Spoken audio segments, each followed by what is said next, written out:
Ça y est, les revoilà là. Ça faisait longtemps d'ailleurs. Un nouveau variant inquiétant du coco détecté en France. Nom de code NB181. Même le nom fait rire.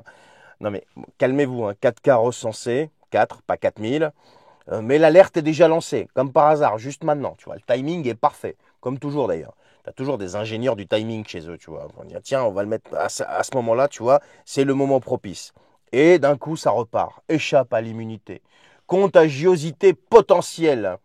Présent en Asie. En hausse dans plusieurs pays. Non mais, ils commencent déjà à planter le décor là. Ça y est. Ils veulent remettre ça, recommencer comme avant. Sauf que maintenant, on a de l'expérience, les gars. On est expérimenté dans le domaine. Donc, on a déjà entendu tout ça. Tu sais, les masques, les tests, les rappels, les restrictions. Et tout ça pourquoi 4 cas pour l'instant. Mais nous, on connaît tout ça, tu vois. Et j'espère que les gens, maintenant, sont aguerris. Dans leur tête, ils ouvrent les yeux. Qui savent qu'ils sont en train de préparer l'opinion, qu'ils testent la docilité, comme avant, comme en 2020, que le scénario ne change pas, et tout ça pendant que le vrai monde, lui, s'effondre. Ben oui, les agriculteurs qui crèvent, les PME qui coulent, les classes moyennes qui s'appauvrissent, tu vois. Mais non, la priorité, c'est aux nouveaux variants. C'est là qu'ils veulent remettre le focus. Pas sur la misère, pas sur l'insécurité, pas sur la guéguerre qui approche, là, dont Mac fait la promotion, tu vois, au nom de la démocratie. Non, non, sur un variant. Sur un variant. Alors j'espère que toi, tu n'as rien oublié quand même.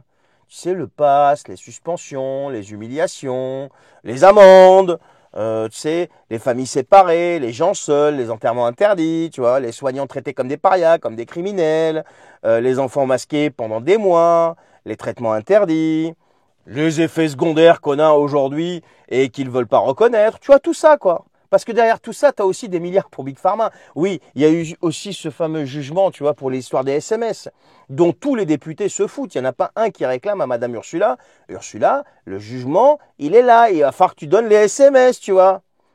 35 milliards quand même d'euros pour 1,8 milliard de doses, je crois. Tu vois, ça fait pas un peu beaucoup quand même. Et tout ça réglé par SMS. Donc tu vois, tout ça, quoi. Et j'avais aussi oublié ce fameux chantage permanent, la peur à tous les étages. Et j'ose espérer du haut de ma grande naïveté que les gens ont enfin compris que c'était peut-être une vérole, mais c'était surtout un outil. Contrôle, soumission, etc., etc., tu vois. Et là, qu'ils veulent tout ressortir comme si de rien n'était. J'espère quand même. Je caresse l'espoir. Non mais franchement, aujourd'hui, avec ce qu'on vit, avec ce qu'on subit, ce qu'on endure là, qui va encore croire à ça? Qui va encore se laisser prendre dans ce foutu piège?